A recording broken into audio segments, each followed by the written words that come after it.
Welcome back to Toke It Out. How are you guys? I hope you're amazing. Happy June.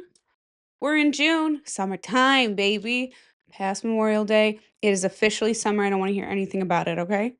Summertime is now, but what I'm craving is spooky season. That's right. I wish it was fall year round. That's not true. I wish it was fall every other season except summer. We can have summer. I like summer. I like to be warm, for sure. But fall time is just statistically, logically better, you know? And you can disagree, and it's okay to be wrong. So that's what I gotta say about that. But I'm craving the spooky season, so today we are gonna celebrate Summerween. Yes, Summerween, the time between October, spooky season, and the rest of the year. It's halfway. It's the halfway point. I don't know. Whatever. It's like an internet thing. People are celebrating their spookiness early, which is awesome. Oh, before we do that, I would like to introduce you to my friend, Miss Love La Boo Boo. Dude, the La Boo Boo song, though, the like, La Boo La, I hate it. Hate that thing. I told you we had matching bracelets, so she's got a little necklace. She's my girl. She's my OG. She's my ride or die. It's me and Miss Love La Boo Boo over here. Or as my husband likes to call it, the La Baby. A La Baby. But when I told you last week about La Boo Boos, this is mine. All mine. All mine. That's how it feels having one of these. I'm serious. This is like, I'm worried people are going to steal it type shit. Like, resell this puppy. Not you, girl. Got you. Okay. But otherwise, I did want to talk about spooky season. Spooky season, nerdy things. That's going to be the topic for this week. So if you're not interested, see you next one. But for all of my fellow nerds, who is kind of excited for the Universal Studios, what are they calling it? Dark Universe. Dark Universe. And they have all these classic monsters, which Universal owns, by the way. Did not know that. Universal, I mean, obviously they do. They're making a whole fucking theme park out of it. But I mean, to the point where like they created this and they used to be the horror destination for classic horror and whatever. So, and that's what I was wondering. I was like, why are we doing this? Like, is spooky season that just cool? Like, is it so many people just love spooky season? Or, and I know I've talked about Dark Universe before, so it's not like, the first time I'm hearing about it, but it's like, why are we doing this? But yeah, they own it. And I'd kind of like to get into each one of the monsters. So, the AI overview. The Dark Universe at Universal Epic Universes features classic Universal monsters like the Frankenstein Monster, Dracula, the Wolfman, and the Bride of Frankenstein. Additionally, characters like the Mummy and the creature from the Black Lagoon, which I don't know much about, and Igor are also part of the Dark Universe experience. Guests can encounter these monsters through attractions, shops, restaurants, and character meet and greets. You're gonna meet and greet with the Wolfman, that's funny. But I wanted to go through what is like the lore of all of these, you know what I mean? So the Frankenstein monster, obviously we know Mary Shelley's Frankenstein. When she wrote that, like 1818 is when she wrote it. Now, the Universal film didn't come out until 1931. That's crazy to think about over 100 years later. Your book becomes a movie. That's cool. That's cool. So the story. Victor Frankenstein, a brilliant but arrogant scientist, reanimates dead flesh using electricity. But what he creates is not a man. It's a misunderstood creature born into a world that fears and hates him. The monster, unnamed in the novel, is childlike in mind and terrifying in body. Abandoned by his creator and shunned by society, he seeks companionship and understanding only to become increasingly vengeful when denied both. So Frankenstein monster, there's a part, and I don't know if it's the original Frankenstein or if it's another adaptation that they made, but there is in one of the classic Frankenstein movies, Frankenstein encounters a little girl, I believe, at like a riverbed or whatever, and is like picks a flower basically and tries to hand it to her, and I think she screams and runs off. Maybe I'm misremembering it, but I'm pretty sure he hands her a flower. She gets scared and runs away, which obviously deeply hurts Frankenstein. And it looks like, so obviously Frankenstein is pissed because he's just trying to be nice. And I get it. You're just trying to be nice and people are judging you from how you look and how you talk and whatever. That's not fair. Now, Mary Shelley's novel was a lot more like it's like a cautionary philosophical, like, should man be pushed? Should be doing these things?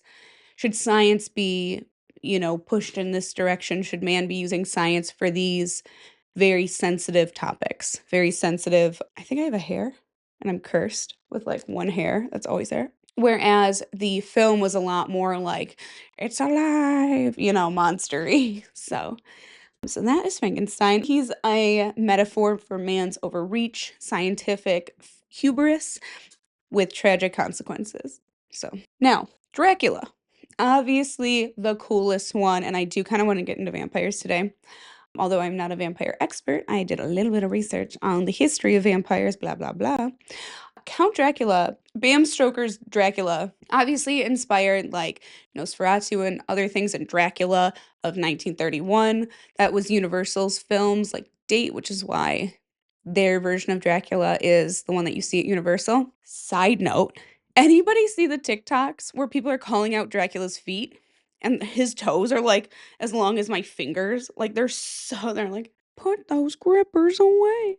So like, if anybody else has seen those, just let me know. Whatever. Don't let me know. I don't give a fuck. But, like, look up this picture. It's crazy. Okay. Count Dracula, a century-old vampire from Transylvania, travels to England in search of fresh blood and new victims. Using charm and supernatural powers, he preys on the living, feeding by night and sleeping in a coffin by day. Van Helsing and a band of vampire hunters ultimately pursue him, determined to end his reign of terror. But I don't know if they do.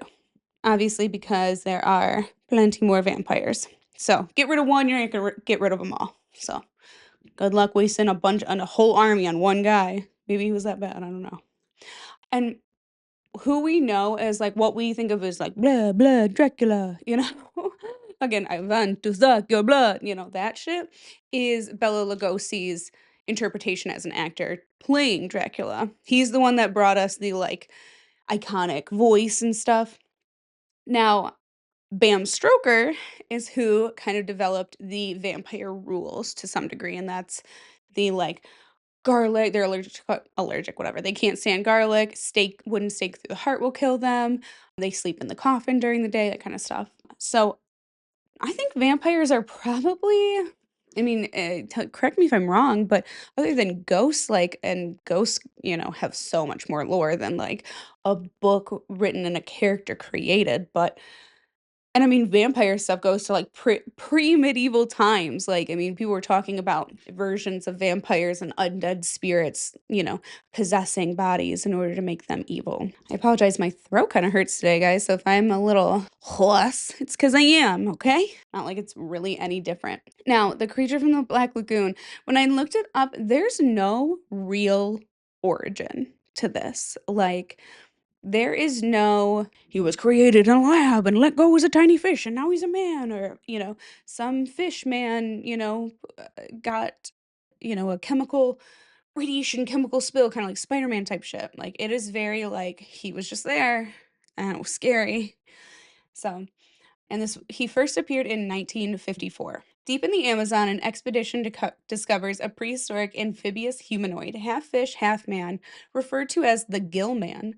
This creature lives in a hidden lagoon and becomes infatuated with the expedition's lone female scientist. The crew tried to capture or kill him, but he proved both elusive and intelligent, leading to a tragic battle between nature and mankind. The Gillman was a Cold War era metaphor for the unknown and nature's revenge on human interaction. Maybe we should all review that one, huh? Maybe there should be a lot more lore to that. Just saying. Just saying, deep in the Amazon? Okay. Apparently, the creature, like the actor who played him, had to wear this kind of wetsuit to look like him and this creature, and it was like groundbreaking for the time. Like nobody had ever seen such special effects. So yeah, it has no literary roots. Like it was just born entirely from Universal's mind, which is kind of crazy that they don't. Obviously, you have like Dracula and the Frankenstein's monster. That's going to be a lot more well known, so you kind of don't have to work to like market your product. But you would think that Universal, having created their own monster, wants to like do their own thing. Like, they wanna, like, pump up their own money because it's all entirely from them. Maybe people just didn't, like, half man, half fish, being like, "Eh, okay, whatever, like, sharks are scarier." But maybe not. Maybe people don't know. Maybe people don't know. Tap in if you're afraid of the creature from the Black Lagoon. Gotta know. Gotta know. The Wolfman. So, first appearance in 1941. After returning to his ancestral home in Wales, Larry Talbot is bitten by a werewolf while trying to save a woman. Cursed to transform into a murderous beast under the full moon, Larry wrestles with guilt, grief, and the terror of hurting those he loves.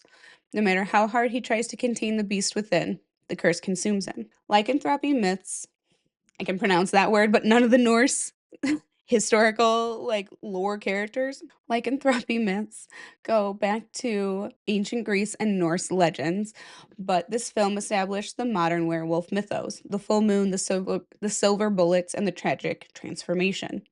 The Wolfman is often seen as a metaphor for repressed rage, mental illness, and the duality of man. That's very cool. Lon Chaney Jr. became synonymous with the role, reprising it in multiple Universal monster films. Good for him. That's awesome. I wonder if because we talked about Wolfman a couple months ago and how it was like not very good. Does Rotten Tomatoes do like classic movies too? Let's see. Was it 1941? See, 91%. It's kind of hard to live up to. Kind of hard to live up to. Yeah, 91%. Oh, Wolfman is pee scary. Yeah, 91%. Popcorn meter, 80%. People loved this. That's very cool. What about Dracula? Is it 1931 or something? Hello? 1931. Hello? Not Dragula. I don't know. It's not giving it. How are you going to rate the Wolfman but not Dracula? Okay, okay. I was like, what? 94% and 82% popcorn meter. Okay, so then what is Dracula 1992? Because they remade it and they called it Bram Stoker's Dracula. Okay. Whoa, you're kidding. That is scary. Has anybody seen this? And this guy that's got like the butt hair? The heart hair. Looks like a heart. It looks like a butt. 69% tomato meter, 79% popcorn meter. You know, what do you trust more, the popcorn meter or the tomato meter? I kind of trust the popcorn meter, obviously, because, power to the people. But did Nosferatu? Oh, 1922 Nosferatu got a 97%. Wow, people like that even more than Dracula? That's kind of crazy, right? That is kind of nuts. Okay. So I do want to go back to vampires and the lore there, but let's just continue because there's only a couple more characters. There's only one more character I really want to go over, and that is the Bride of Frankenstein. Oh my gosh. Okay, first appearing in 1935. Did you know that the Bride of Frankenstein, one of the only in her own right female horror characters, classic horror characters, she's on screen a few minutes, but her impact is legendary. Like, if you've not seen the clip of Dr. Frankenstein brings her to life, she basically like, and he is. It's so sad because the Frankenstein monster is so happy. Just like, yes, a bride for me, someone who loves me. And she wakes up from it and sees him and screams and like rejects him completely. And the ending, spoiler, it's fucking like almost 100 years old. Spoiler, it's actually 90 years old, exactly.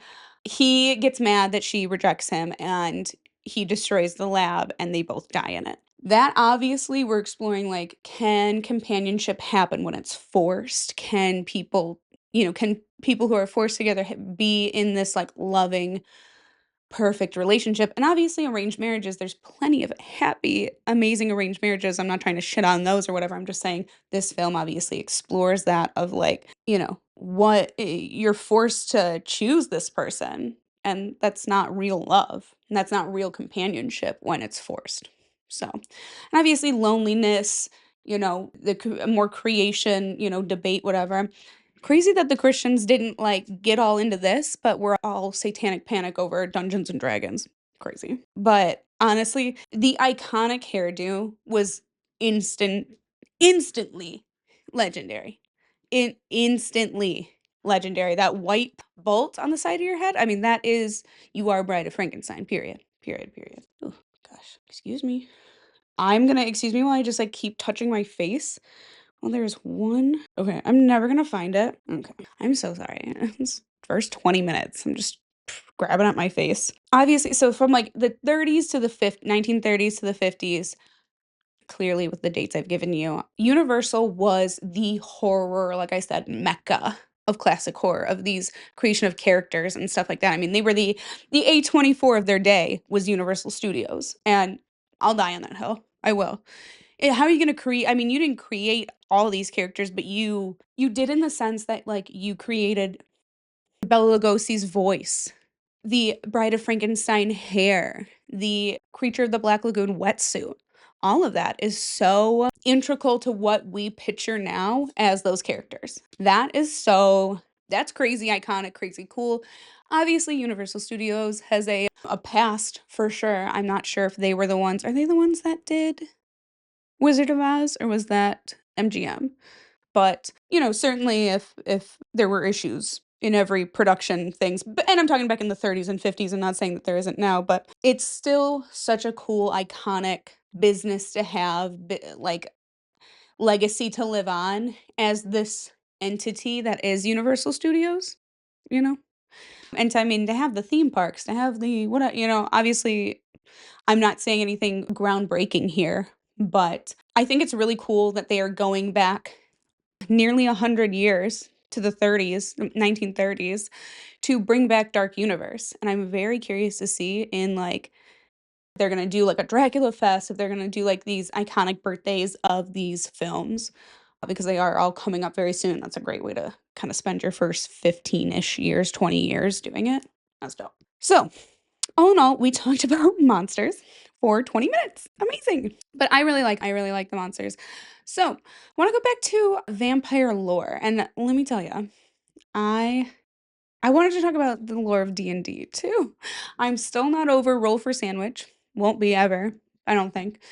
But I just thought how these characters that I love, and that obviously, I mean, I was a vampire. I was dressed up like Dracula for Halloween when I was like 7, 8 years old. So they really shaped me into a horror lover lifelong. So, okay. So, like I said, like vampires specifically, they are pre-medieval in this way, right? And they are like Mesopotamia. You have it's Liltu, or Lilith is like the goddess, the dark goddess, I guess, believed to prey on infants, seduce men at night. Ancient Greece, we have the Lamia, a woman cursed to devour children and drink blood, and the Apusa, a seductive, shape-shifting creature reflected in early vampire themes. The Jiangshi, or the hopping vampire, was a reanimated corpse that drained the life essence from the living in China. And in India, the tales of Vetalas, ghoulish spirits inhabiting corpses, like I said, circulated for centuries.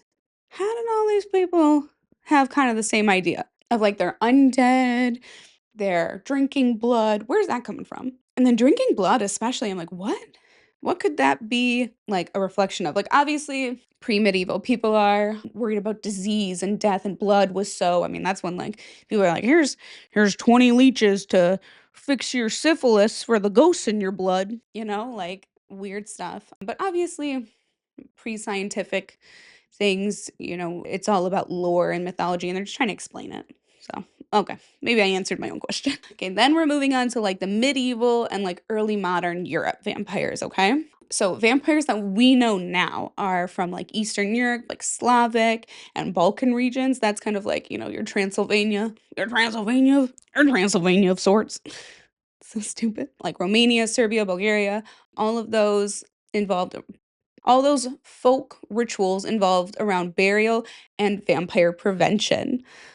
Wow, we're preventing vampires here? Well, I mean, medieval times, I mean, 12th to 18th century, are we talking about like the Black Plague?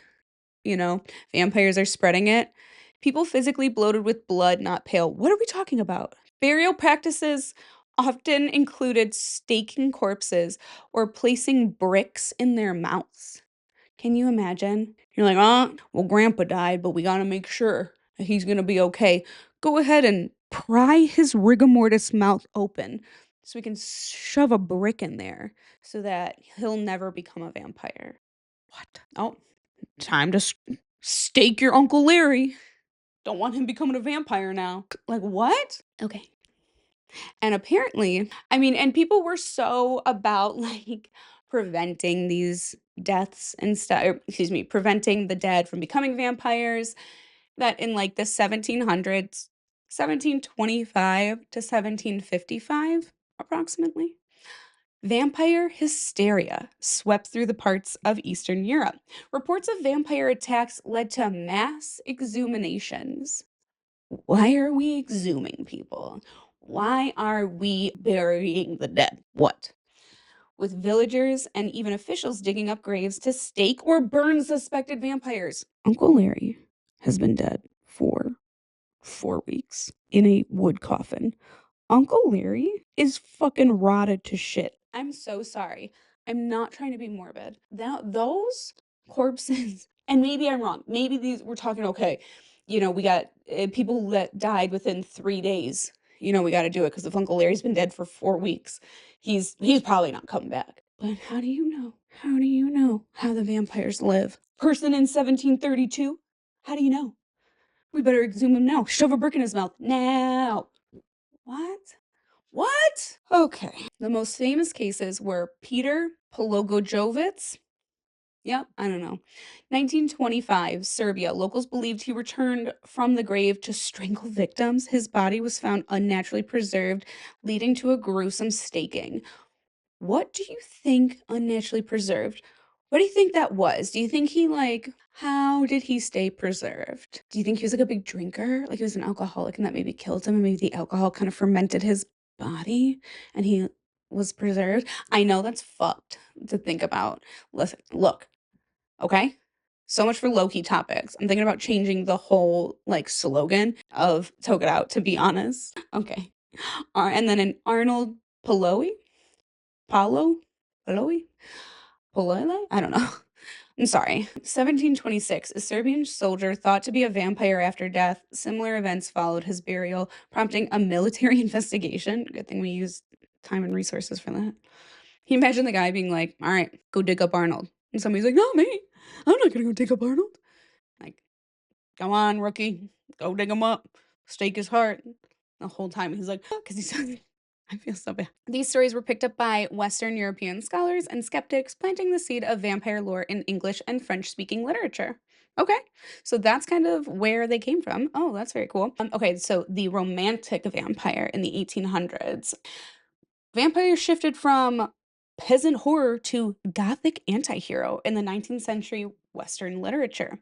The vampire, Pyre, 1819, by John Polidori, introduced an aristocratic, seductive vampire with Lord Ruthven, inspired by Lord Byron. Okay, I have no idea what that means, to be honest. I'm so sorry. I am also not going to look it up. So if you want to know about that, I'm so sorry. We're not looking that one up. Carmilla? Carmilla? 1872 by Sheridan Lafanu. This is so crazy. I know you guys are a fucking riot listening to me do this. Oh, nice. A lesbian vampire predating Dracula. That's right. The gays have always been here. LGBT creates history. Martha P. Johnson. Sorry. But that's cool. But of course, people always take it from LGBT, making it cis and straight. That's fucking crazy. As a bisexual, I don't like it. Okay. A lesbian vampire predating Dracula, sensual and philosophical in its horror. That's very cool. I wonder if she knew Mary Shelley. I wonder. Wasn't Mary Shelley famously gay? Wasn't she? Hold on. Before I'm somebody told me the other day that Vin Diesel was gay and I was like, what? What? He is not. While Mary Shelley's sexuality is not explicitly stated in her writings or official biographies, there is evidence that she may have been bisexual. She admitted in a letter after her husband Percy's death that she found herself attracted to women, saying she was more apt to get tousy-mousy for women than get it, bitch. She looks like a bi girl too, I'm not gonna front. I got that long nose too, girl. I feel it. Additionally, there are accounts of her love affair with Jane Williams. Some view this as a key part of her identity. Okay, cool. Again, that was not none of these things are by Mary Shelley, but I'm just wondering if she, the LGBT of it all. Now, Dracula, 1897 by Bram Stoker, that's more of what our Nosferatu, Vampire Rules, that's our the definitive vampire novel. Count Dracula combines folklore, undead, and the Victorian fears of foreignness, sexuality, and disease. Dracula, Dracula popularized tropes like fangs, transformation into a wolf or a bat, sleeping in coffins, aversion to sunlight, garlic, and holy symbols, and feeding on beautiful women. Better put some garlic up, because I know they're coming for me. Okay, so then we move into not modern, but the 20th century vampire. Classic film era, that's when we're talking about 1922.